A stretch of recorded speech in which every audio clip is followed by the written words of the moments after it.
परम पूज्य श्री साहिब जी, पूजनीय संत समाज, साध्वी समाज, भक्तिमयी ममता मूर्ति माताओं बहनों, प्यारे बच्चों, मानव जीवन जो हमें मिला हुआ है ये भजन करने के लिए मिला हुआ है। और काम तो सभी शरीरों में होता रहा और सब समय करते रहे। और ये जीवन जो मिला है बहुत संपन्न जीवन है। ये संपन्नता इसकी धन रुपए पैसे, बड़ा घर, बड़ी प्रॉपर्टी, बड़ा बैंक बैलेंस हो जाना ये नहीं है। इसकी संपन्नता है कि इसमें सुंदर मन है, ज्ञान विचार है, संयम सदाचार है, सद्गुण है, दया क्षमा भक्ति ज्ञान विचार, शांति की कमाई की जा सकती है, इसलिए ये संपन्न है। तो इतना संपन्न, इतना हमारे पास संभावनाएं हैं, तो इन संभावनाओं को अगर विकसित ना किया जाए, चरितार्थ ना किया जाए, जीवन में इसका उपयोग न किया जाए तो संपन्नता कोई काम की नहीं। जैसे किसी के घर में रुपए पैसे तो खूब हों, लेकिन उन रुपए पैसों से कपड़े, भोजन, मकान आदि की व्यवस्था ना करे तो रुपए पैसे क्या करेंगे। ऐसे जीवन में हमारे बड़ी संभावना है। आप दयालु हो सकते हैं, क्षमावान हो सकते हैं, धैर्यवान, सहनशील, निर्मोही, निष्कामी, निष्क्रोधी, निर्लोभी बन करके और खूब सुखी हो जाएं। लेकिन अगर इन्हीं का न उपयोग किया जाए तो खूब दुखी रहें। उतना दुखी हो जाएं जितना कि पशु पक्षी भी दुखी नहीं हैं, उतना रोवें कि जितना अन्य कोई नहीं रोता है। तो ये भजन करने के लिए जीवन मिला है। देखो सदगुरु कबीर साहब कहते हैं कि ए मर जीवा अमृत पीवा, क्या धसी मरसी पताल, गुरु की दया साधु की संगति, निकरी आओ यही द्वार। ए मर जीवा अमृत पीवा, मर जीवा गोताखोर, जैसे गोताखोर होते हैं वे पानी में, समुद्र में भी जा कर के उसकी तलहटी में पहुंच करके रत्न निकाल लाते हैं। ऐसे यह जीव, जीव का मतलब हम आप सभी, हम आप लोग कौन हैं आखिर? जीव ही तो है ना। और हर व्यक्ति, हर जीव कुछ खोजता रहता है। अब खोजने के नाम पर अगर वो सुख शांति ना खोजे तो दुनिया की चीज़ें खोज रहा है। इसलिए साहब कहते हैं कि ये मर्जिया है, मतलब खोज करने वाला, खतरे मोल लेकर के खोज करता है। आज विज्ञान ने कितना खतरे मोल लेकर के क्या क्या चीज़ें नहीं खोजा। बड़ी बड़ी मशीनें बनाई, हवाई जहाज़ बनाए, ट्रेनें बनाए और इंटरनेट का उपयोग हुआ कि बहुत खतरे मोल लेकर के काम हुआ। ये बड़े बड़े जो बहुमंजिले भवन बने हैं कितने खतरे मोल लेकर के बनाए जाते हैं, और फिर जब बन जाते हैं तब सफलता लगती है कि हमने इतनी मेहनत किया, सफल हो गए। ऐसे यह जीव आज इस जीवन में आया है तो फिर अपने कल्याण की तरफ, अपने को सुखी होने के लिए क्यों नहीं खतरे मोल लेता है? काहे को थोड़े थोड़े में डावाडोल बना रहता है, संदेह में पड़ा रहता है कि सुखी हो पाऊंगा कि नहीं, सद्गुणों से सुखी होऊंगा कि नहीं, भक्ति में कोई लाभ है कि नहीं, संत गुरुजनों के पास जाऊं कि नहीं, और मैं धैर्य रखूंगा तो कोई दबा न ले, मैं गाली दे दूं, मार दूं किसी को, लड़ जाऊं तब शायद सुखी हो जाऊं, तब शायद मुझे लोग मानेंगे जानेंगे। इन सब चीज़ों में धुक धुक करता रहता है। साहब कहते हैं ऐ मर जीवा अमृत पीवा, कि क्या ये सब प्रपंच में लगा है। अमृत सेवन कर, अमृत पान कर, क्या धसी मरसी पताल, क्या पाताल में डूब करके, घुस करके तमाम दुखों की गहराई में मर रहा है। गुरु की दया साधु की संगति, निकरी आओ यही द्वार। गुरु की कृपा से और संतों की संगति में पहुँच करके इसी मानव जीवन रूपी दरवाजे में निकला, कल्याण की तरफ चलाया।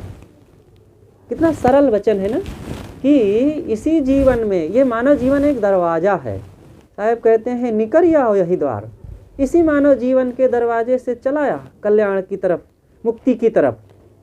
और इस मानव जीवन में चेते नहीं, सावधान हुए नहीं, तो चले गए दूसरे दरवाजे में, और दूसरे दरवाजे में गए तो महा दुख पाए। इसलिए मुक्ति का ये द्वार है। मानव जीवन प्राप्त कर लेना ही मानव मुक्ति के दरवाजे पर पहुंच जाना हुआ। अब दरवाजे पर कोई जाए, किसी के घर में जाए, तो दरवाजे पर खड़ा रहा है, बैठा रहा है और अंदर प्रवेश ना करे, तो क्या वहाँ पहुँचना सार्थक हुआ? हम जाए किसी के यहाँ तो दरवाजे पर तो जाएं ही, लेकिन अंदर जाएं, बैठें, लोगों से मिलें, बातचीत करें, विश्राम करें, तब वहाँ पहुँचने की सफलता हुई। ऐसे ये जीवन है। थोड़ा थोड़ा इसी पर और विचार करें। पहली बात है कि ये मर जीवा अमृत पीवा। जीव, जीव के लिए साहब संबोधन करते हैं। जीव एक साधारण सा सादा सिंपल शब्द है, लेकिन ये शब्द छोटा सा शब्द है, लेकिन बहुत बड़ी इसमें शक्ति समाई हुई है। जीव से बढ़कर के दुनिया में कोई नहीं है। लोग कहते हैं कि जीव क्या है, तुच्छ है, नाचीज है। जीवों की ही सब लोगों ने प्रवंचना की है, गाली दी है, तिरस्कृत किया है जीव को ही। अगर जीव को हटा दिया जाए तो इस संसार में और क्या रह जाएगा? इस मकान का उपयोग करने वाला कौन होगा? फिर इन गाड़ी मोटर को चलाने वाला, बनाने वाला कौन होगा? इन सड़कों को कौन बनाएगा? और इन बर्तनों को कौन उपयोग करेगा? पुस्तकें कौन लिखेगा, कौन पढ़ेगा? मशीनें कैसे चलेंगी? हवाई जहाज़ कैसे उड़ेंगे? गाड़ियाँ कैसे चलेंगी? जीव को एक हटा दो इस दुनिया से, तो यहाँ पेड़ पौधे उगेंगे, सूरज चांद का प्रकाश रहेगा, हवाएं चलेंगी, समुद्र लहराता रहेगा और पहाड़ अपना सिर उठाए खड़ा रहेगा। लेकिन यहाँ थोड़ी सी कोई ज्ञान विचार की बात कहने वाला, दया क्षमा करने वाला और हानि तथा लाभ का अनुभव करने वाला तो कोई नहीं रहेगा। जीव ही दृष्टा है, जीव ही साक्षी है, जीव ही भोक्ता है। अन्य सब चीज़ें भोग्य हैं, दृश्य हैं। इसलिए जीव की महत्ता को समझे। और हम आप सब लोग जीव हैं।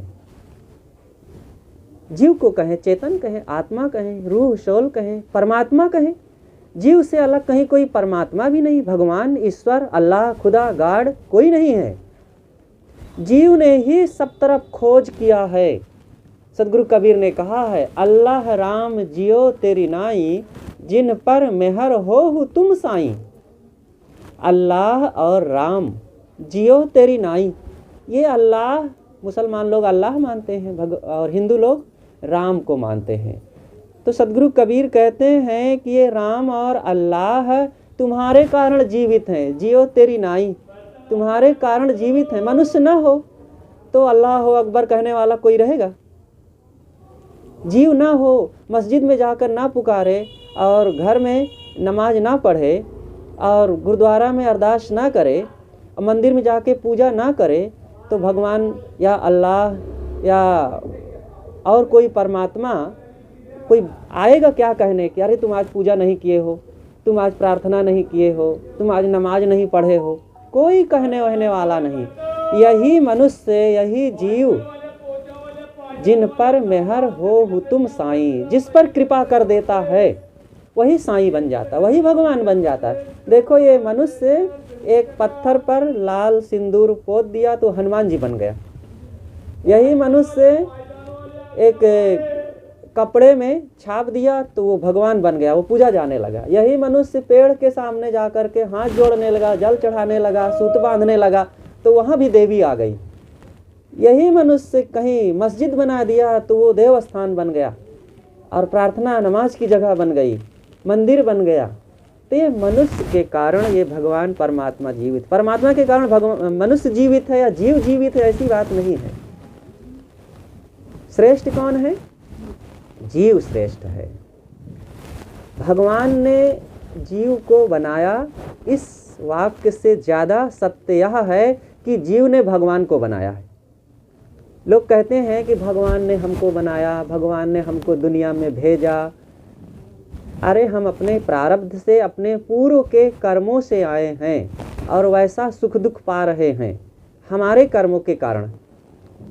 भगवान ने नहीं भेजा, हम आकर के बल्कि अपने अनुसार भगवान बना लेते हैं। जो लोग इस बात को नहीं समझते हैं, मनुष्य के अलावा अन्य प्राणी देख लो, कहीं कोई कुत्ते, बैल, घोड़े, गाय, कहीं देवी देवता बनाए हैं, मंदिर मस्जिद बनाए हैं।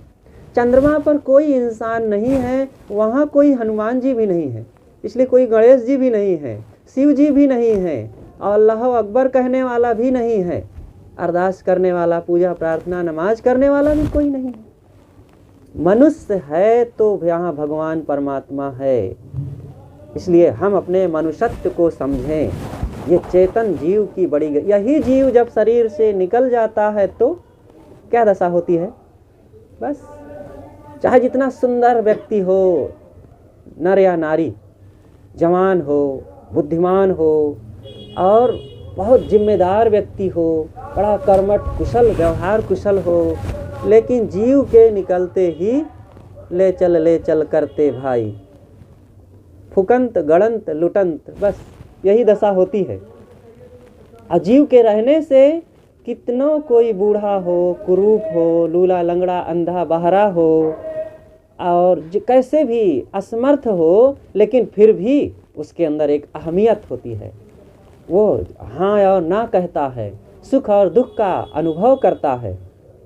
तो कौन सी ऐसी चीज़ है कि जिसके रहने से माँ माँ कहलाती, पिता पिता कहलाते, भाई भाई कहलाते, और उसी के निकल जाने पर फिर ये शरीर केवल मिट्टी कहलाती है। वो जीव है, वो आत्मा है।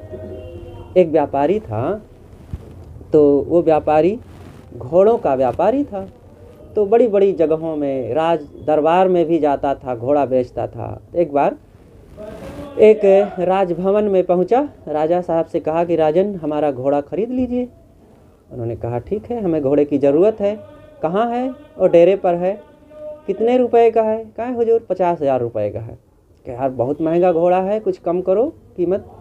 कहा हुजूर कम कर देंगे, कितने में दे दोगे? उन्होंने कहा हुजूर 2 रुपये में दे देंगे।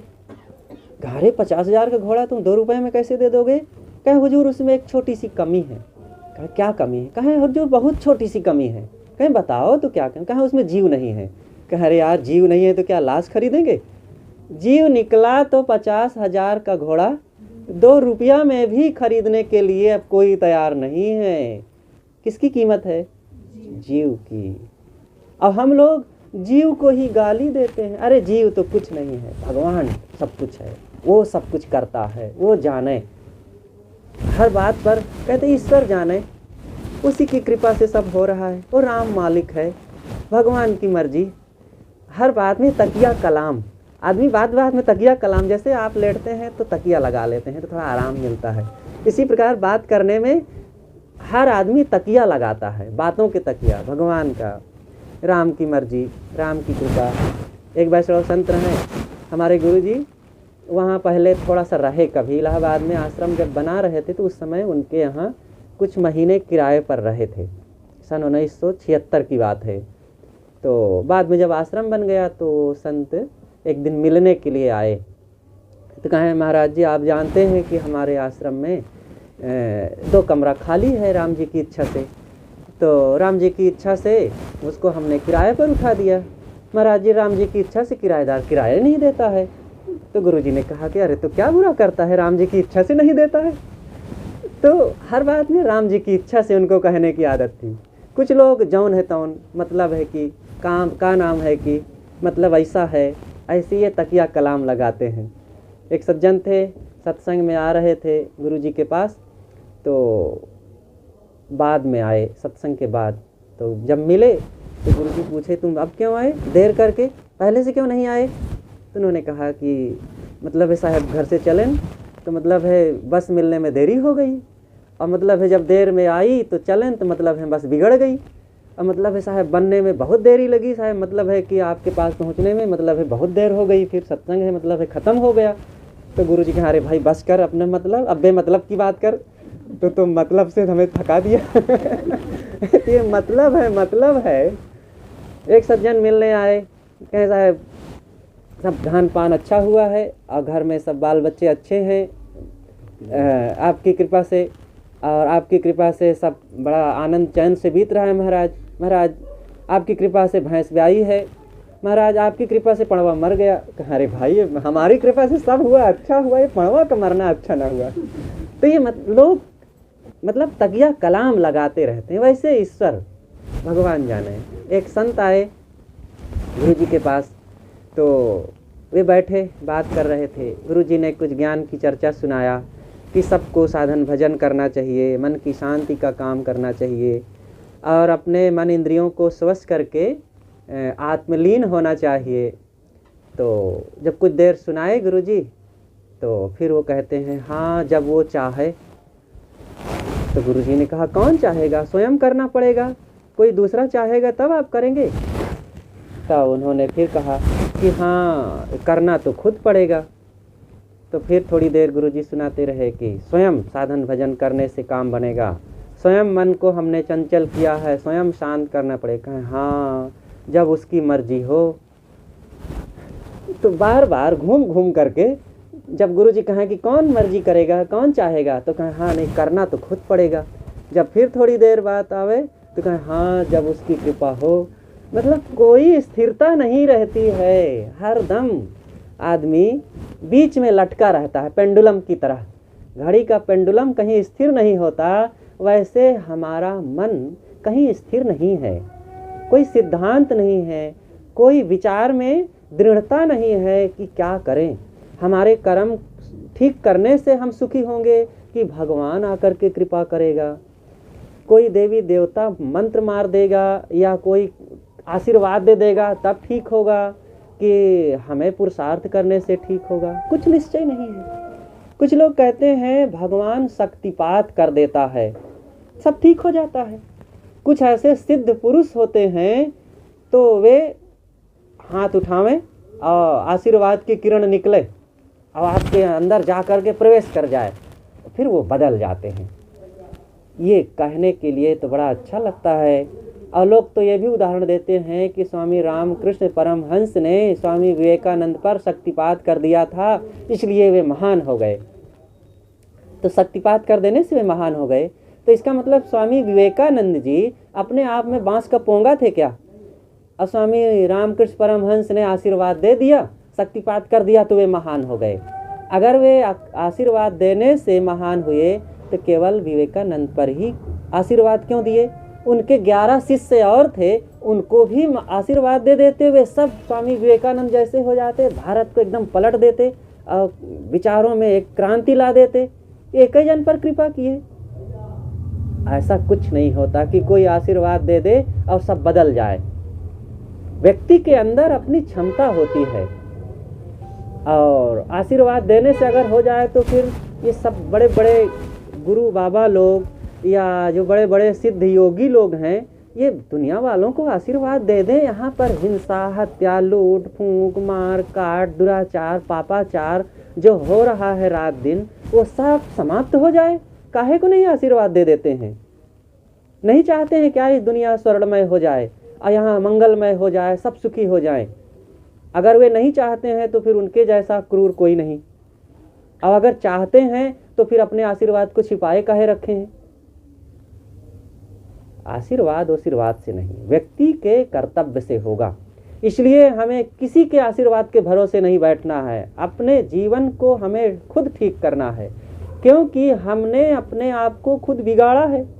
अपने खान पान को, अपनी वाणी विचार को, अपनी चाल चलन को, अपने कर्म स्वभाव को, अपनी संगति को हमने बिगाड़ा है। गलत खाए पिए, अंडा मांस मछली में भटके और नशे में गए और मन इंद्रियों को चंचल किए, उत्तेजित किए और मन को भटकाए लोभ लालच में, क्रोध काम में। अब भटकाएं हम खुद, अपने को दुखों की तरफ खुद ले जाएं और भगवान आवे हमें ठीक करेगा? इसीलिए साहब कहते हैं कोई भगवान के भरोसे मत बैठो, तुम खुद श्रेष्ठ हो, तुम खुद अपना उद्धार करो, अपने को अपने पुरुषार्थ द्वारा, अपने पवित्र कर्मों द्वारा खुद ऊपर उठाओ। कोई नहीं आकर के हमें उठाने वाला है। जो स्वयं उठा वो उठ गया, और जो स्वयं गिरा वो गिर गया, कोई ना उठा सका उसको। इसलिए दयालु बन करके हम अपने पर दया करें। दूसरों पर क्या दया कर रहे हैं? किस पर दया कर सकता है कोई भला? अगर खुद अपने पर दया ना करे तो 1000 संत मिल करके किसी को सदाचारी नहीं बना सकते। देखो ना, सब संत तो चाहते हैं, उनकी दया यही है कि वे ज्ञान का रास्ता दिखा रहे हैं, वे सन्मार्ग बता रहे हैं, संयम सदाचार की बात बता रहे हैं। ये कम बड़ी दया है? पूरे संसार, पूरे प्रकृति की दया है, पूरे विश्व सत्ता की दया है हम पर। देखो, माता पिता की दया है, वो दया करके हमें जन्म देकर पाल पोस करके खिला पिला कर सारा दुख हमारा सह करके बड़ा किए। संत गुरुजनों की दया है कि वे हमें सही रास्ता दिखा रहे हैं, भ्रम भटकाव से रहित। नहीं तो हम अंधविश्वास में, जादू टोना में, भूत प्रेत में और कहाँ मान्यताओं में, मिट्टी पत्थर में भटकते रहते और कहीं रास्ता ही नहीं मिलता हमें। उन्होंने सही रास्ता दिखाया कर्म सुधार का। अब इस संसार की दया है कि हमें घर बैठे जब जो चाहें, चाहे ऑनलाइन मंगा लें, खाने पीने की चीज़ें, कपड़े लत्ते या कोई भी चीज़, देखो सब तरफ व्यवस्था है। तो जीवन जीने की बड़ी सुविधा है और भजन करने की भी सुविधा है। सोचो, प्रकृति की, हमारे पूर्व कर्मों की दया है। अगर हम रोगी होते, लूले लंगड़े अंधे बहरे होते, लकवा लगा होता, बुद्धि खराब होती, आंखें खराब होती, तो क्या कर पाते? तो हमारे पूर्व कर्मों के द्वारा प्रारब्ध ने हमें कितना सुरक्षित रखा है कि बढ़िया समय है, बुद्धि है, समझ है, शरीर है। अब ऐसे शरीर, समझ, विचार को पा करके भी अगर हम भजन न करें और उन्माद में पड़े रहें, गलत कर्मों में लगे रहें, हिंसा हत्या में लगे रहें और विकारों में डूबे रहें, तो कब जगेंगे भला? तब जतिहो जब तजिहो प्राणा, भया आयान तब मन पछताना। क्या तब जगेंगे जब प्राण निकलने लगेंगे, या जब हम पशु, गाय, घोड़े, गधे, बंदर, ऊंट और चिड़िया, मछली बन जाएंगे तब जगेंगे? उस समय संभव नहीं है कि भजन कर पावें। आज जगने का समय है। इसलिए साहब कहते हैं कि हे जीव, उठ, समझ अपने आप को, अपनी गरिमा, अपनी महत्ता को, अपना कल्याण कर सत्संग में जा करके। अय मर जीवा अमृत पीवा, अमृत पान कर। अमृत क्या है? अमृत लोग बाहर खोजते हैं। अगर बाहर कहीं अमृत होता तो जरूर मिल जाता किसी न किसी ढंग से, चाहे जितना महंगा होता। यही दिल्ली में हमारे गुरुदेव जी एक बार आए, बहुत पहले की घटना है, ये सन 1980 के आसपास की बात है। तो एक घर में आए तो बहुत विशाल घर में बूढ़ा बूढ़ी 2 ही लोग थे। और जब गुरुदेव जी आए तो दोनों बूढ़ा बूढ़ी उठ करके दरवाजे पर मिलने गए और झुके प्रणाम करने के लिए। उठते ही दोनों के मुख से एक ही जुबान निकली कि महाराज, जिंदगी बीत रही है, आज तक सुख नहीं मिला। तो गुरुदेव जी ने कहा, अच्छा बैठो बैठो, फिर बात करते हैं। तो बैठे तो गुरुदेव जी ने कहा कि आप लोग तो धनी हैं, बहुत करोड़पति हैं, और 70-80 लाख रुपए ले लीजिए और दिल्ली जैसे महानगर में है, चले जाओ सदर बाज़ार में, चांदनी चौक में, और जहाँ बड़ी बड़ी मार्केट हैं वहाँ चले जाओ और बड़ी बड़ी दुकानों में पता लगाओ और कह दो कि 50 लाख ले लीजिए, 80 लाख ले लीजिए, हमें 1 तोला सुख दे दीजिए। कितना महंगा होगा तो भी आपके पास इतना पैसा है कि थोड़ा तो ज़रूर है, खरीद लेंगे, थोड़ा जाइए खरीद लाइए। कहाँ रे महाराज, वो कहाँ मिलेगा? कहाँ वो सुख के लिए छटपटा रहे हो, उसकी कामना कर रहे हो और मिला नहीं, ये बात की शिकायत है। और फिर जब मिलने की बात आती है तो कहते हैं वो कहाँ मिलेगी, जब है नहीं तो काहे को उसके लिए परेशान हो। सुख बाहर नहीं है, सुख भीतर है, आपके अंदर। सुख ढूंढ रहे तुम वन में, गिरगहवर के कंदर में, पर पता नहीं तू पाया, वह है तेरे अंदर में। तेरे ही अंतस्थल में सुख सागर लहराता है, पर तू विपन्न हो करके दर दर ठोकर खाता है। हम बाहर भटकते हैं। जो खोजना चाहिए भीतर, उसको सारी मेहनत खोज की लगाए हैं बाहर। भीतर खोजो। भीतर में आपके बहुत बड़ा एक साम्राज्य है। आपके अंदर साम्राज्य है विचारों का। और विचार, जैसे आप समुद्र के किनारे जाएं, तो जब समुद्र की तरफ मुख करके खड़े होंगे तब आपको क्या दिखेगा? पानी पानी पानी पानी, केवल पानी दिखेगा। पानी के अलावा कुछ भी नहीं नजर आएगा। और केवल समुद्र की तरफ पीठ कर दीजिए तो धरती और यहाँ पेड़ पहाड़, मनुष्य, नर नारी सब दिखेंगे। ऐसे ही हमारी दृष्टि है। हम अपनी दृष्टि जब बाहर रखेंगे तो माया मोह, धन दौलत, घर परिवार, बाल बच्चे, रूप जवानी, रुपया पैसा, यही सब दिखेगा। और इसी दृष्टि को जब अंतर्मुख कर लेंगे तब भगवान दिखेगा, आत्मा दिखेगी, राम दिखेगा, जीव दिखेगा, स्वरूप दिखेगा, शांति दिखेगी। तो दृष्टि बदलो। नजरें बदली तो नजारे बदल गए। किश्ती ने रुख बदला तो किनारे बदल गए। नजरिया का अंतर है। एक नजरिया है, कोई कुछ मान लेता है, कोई कुछ मान लेता है। एक लड़की है, मान लो एक लड़की है, वो उसको जब कोई उसका बच्चा देखता है तो माँ के रूप में देखता है, उसका पति देखता है तो पत्नी के रूप में देखता है, और उसका प्रेमी देखता है तो प्रेयसी के रूप में देखता है, और उसका पिता देखता है तो पुत्री के रूप में वात्सल्य भाव ला करके देखता है। और उसी को कोई सिंह देखेगा तो न वात्सल्य आएगा, न आदर आएगा, न प्यार आएगा, कुछ नहीं। वो भोजन के रूप में देखेगा, आहार के रूप में देखेगा। सबका अपना अपना नजरिया है। एक संत थे, वो एकांत स्थल में सुबह सुबह ही एक पेड़ के नीचे बैठे हुए थे। अंधेरा था तो एक चोर उधर से निकला। चोर ने सोचा कि ये कोई चोर है बैठा है। एक बार एक संत गांव से बाहर निकल करके एकांत स्थल बगीचे में जा करके सुबह सुबह बैठे हुए थे। पास में ही रास्ता था, अंधेरा था उस समय। एक चोर उधर से निकला। चोर ने सोचा कि देखो ये कोई चोर बैठा हुआ है, चोरी करने की टोह में है कि अवसर मिले और मैं जाऊं किसी के घर में चोरी करूं। एक दूसरा व्यक्ति उधर से निकला, वो शराबी था। उसने सोचा कि देखो ये शराबी बैठा हुआ है, कितना ज़्यादा शराब पी लिया है कि यहाँ आकर के उन्मत्त होकर बैठा है। इतने में एक व्यभिचारी उधर से निकला। उसने कहा कि ये कोई दुराचारी है, किसी स्त्री की टोह में यहाँ पर बैठा हुआ है। एक जुआड़ी निकला। वो सोचता है कि ये अपने जुआड़ी मित्रों की प्रतीक्षा में यहाँ बैठा हुआ है। एक भक्त उधर से निकले। उसने कहा कि वाह, धन्य है संत भगवान, संसार अभी सो रहा है और आप रात्रि के अंधेरे में ही यहाँ आकर के एकांत में ध्यान मग्न बैठे हुए हैं। और वो जा कर के संत के चरणों में गिर पड़ा। तो ये अपनी अपनी दृष्टि है। ये संसार वैसे ही रहता है और हमारा जीवन भी वैसे रहेगा, लेकिन हमारी दृष्टि अगर बदल जाएगी तो हमारा जीवन बदल जाएगा।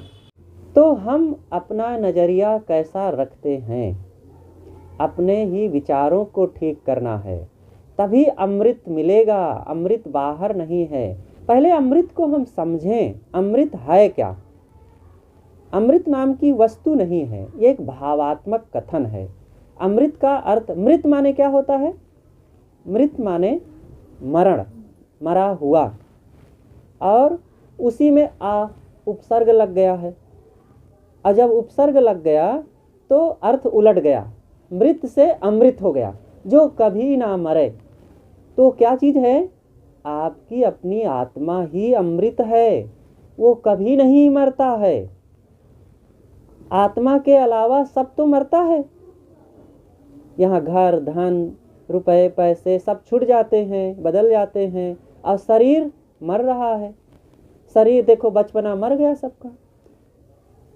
और कुमारपन मर गया, जवानी कितने की मर गई, बुढ़ापा भी जा रहा है, सब तो क्षण क्षण क्षण बदल रहा है।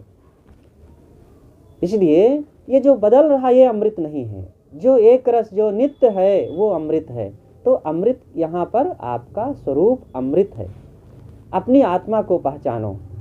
और सुंदर स्वभाव भी अमृत है। जब कोई बहुत बढ़िया मीठा बोलता है और बड़ा प्यारा बड़ा व्यवहारिक लगा, कहते अरे भाई उसका स्वभाव क्या पूछना, अमृत है, पूरा अमृत। जब कोई मीठी मीठी बातें बड़े प्रेम से बोलता है, आदर सम्मान स्नेह पूर्वक, तो कहते हैं अरे भाई उनकी जुबान से लगता है अमृत झर रहा हो। तो अमृत, तो ये अमृत सबके व्यक्तित्व में होता है। अपने वाणी को, अपने विचार को, अपने स्वभाव व्यवहार को, अपनी सोच को जो ठीक कर ले वो खुद अमृत हो गया। इसलिए साहब कहते हैं तुम ऐसे अमृत का सेवन करो कि आधा सी मरसी पताल। यहाँ पाताल में काहे को डूब रहे हो? डूबने का मतलब बुरे कर्मों में पढ़ करके अपने जीवन को बर्बाद करना। देखो ना, ये जीवन में अमृत पान करना चाहिए, तो यहाँ अमृत पान ना करके लोग लड़ते हैं, झगड़ते हैं, गाली गलौज बकते हैं। अपने ही घर में, अपने ही भाई बंधुओं में, अपने ही सास बहू में, अपने ही देवरान जेठान में, अपने ही पति पत्नी में, भाई भाई में लड़ते झगड़ते हैं, कलह करते हैं, बैरी बना लेते हैं, दुश्मन, यहाँ तक कि मारने काटने पर भी तैयार हो जाते हैं। तो हमें अपने जीवन को सुधार के रास्ते पर ले चलना चाहिए, बिगाड़ के नहीं। तो पाताल में और जा कर के हम अपने को डुबावें ना। इसलिए साहब कहते हैं क्या धसी मरसी पताल, गुरु की दया साधु की संगति निकर आओ यही द्वार। इसी द्वार में माना मतलब इसी मानव जीवन में अपना काम करो।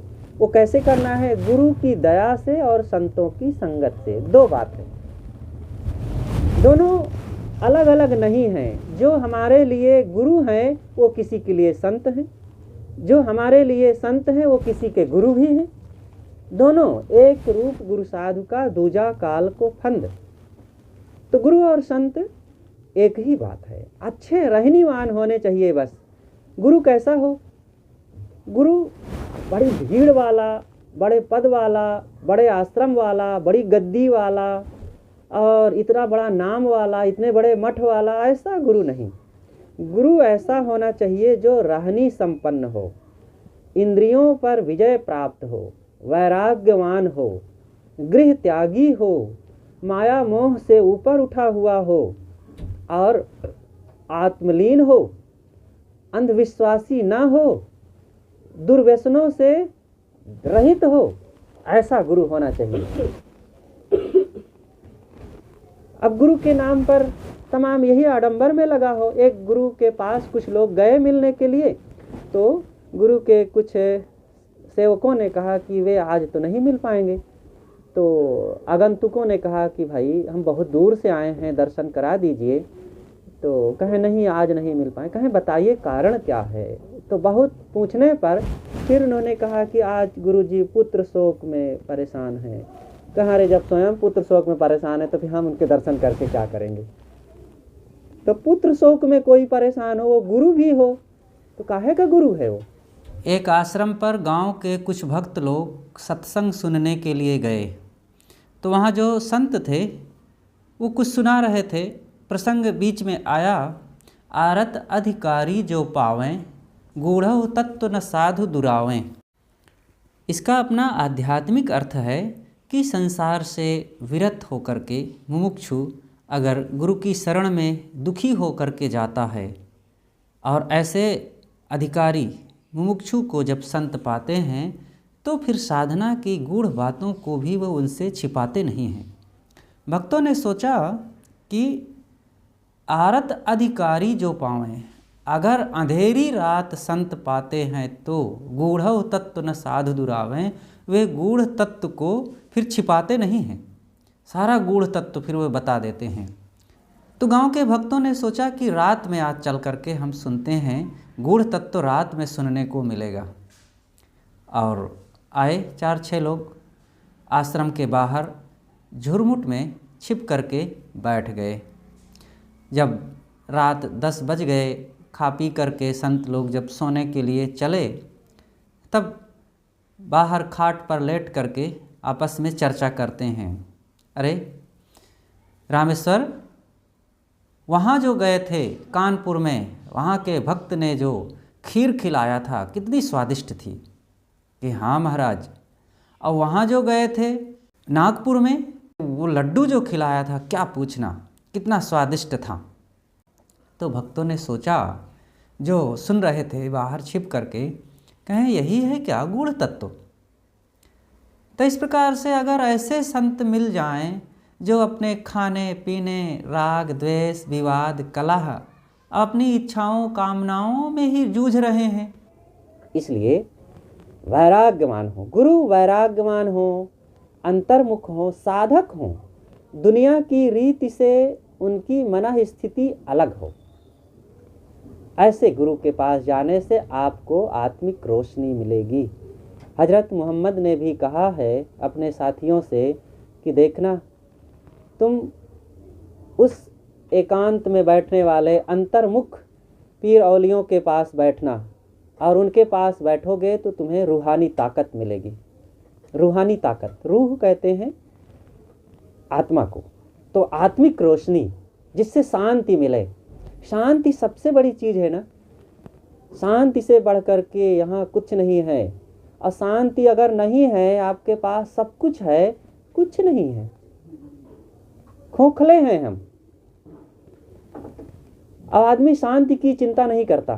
धन, रुपए, पैसे, मठ, मंदिर, ये साधु लोग भी बड़े बड़े मठ बनवाने के चक्कर में लगे हैं, और बड़ी बड़ी अपनी गद्दी सजाने के चक्कर में लगे हैं। और गृहस्थ लोग तो लगे ही हैं बेचारे। एक सेठ का शरीर छूटा तो उनकी अंत्येष्टि में आए लोग फिर श्रद्धांजलि मना रहे थे, तो सब लोग उठ उठ करके बोल रहे थे। जो कोई उठ के खड़ा हो तो यही कहे कि हम भगवान से प्रार्थना करते हैं कि भगवान इनकी आत्मा को शांति दे। तो सब शांति शांति मना रहे थे, और जबकि वो सेठ जी जब तक जीवित थे कभी शांति की इच्छा नहीं किए। तो सबको कहना चाहिए कि जब वो धन की इच्छा रखते थे, कहना चाहिए कि हम भगवान से प्रार्थना करते हैं कि सेठ जी की आत्मा को खूब रुपए दे। लेकिन रुपए क्यों नहीं कहते? अंतिम में सच्चाई सबको याद आती है कि आत्मा को, जीव को धन नहीं चाहिए, शांति चाहिए। लेकिन जब तक व्यक्ति जीवित रहता है, ना खुद ध्यान देता है ना दूसरे लोग ध्यान देते हैं कि धन नहीं, धन तो सहायक है, चाहिए शांति। इसलिए सबको शांति की जीते जी काम करना है, और नहीं तो जियत न तरे मुझे का तरी हो। जीते जी अगर अपना कल्याण ना किए तो मरने पर भला तरेंगे? मरने पर भला उद्धार होगा? जीते जी अपना उद्धार करना है। तो सदगुरु कबीर साहब कहते हैं, ऐ मर जीवा अमृत पीवा, क्या धसी मरसी पतार, गुरु की दया साधु की संगति, निकरी आओ यही द्वार। हे जीव, तू मर्जिया है, गोताखोर है, ज्ञान के मोती खोज, और इसी मानव जीवन में आत्म सुख का अमृत रस पान कर। क्या संसार में भटक रहा है? गुरु संतों की कृपा और सत्संग का आधार लेकर के इसी मानव जीवन में आत्म उद्धार करो। आज अगर नहीं जगे, आज अगर अपना कल्याण नहीं किए, तो फिर संभव नहीं है आगे। मानवेतर खानियों में तो केवल दुख भोगना है, इसलिए आज ही सावधान हो। बस अपनी बातों को यहीं पर अब हम समाप्त करते हैं। बोलिए सद्गुरु देव की जय। मेरा कोई ना सहारा बिन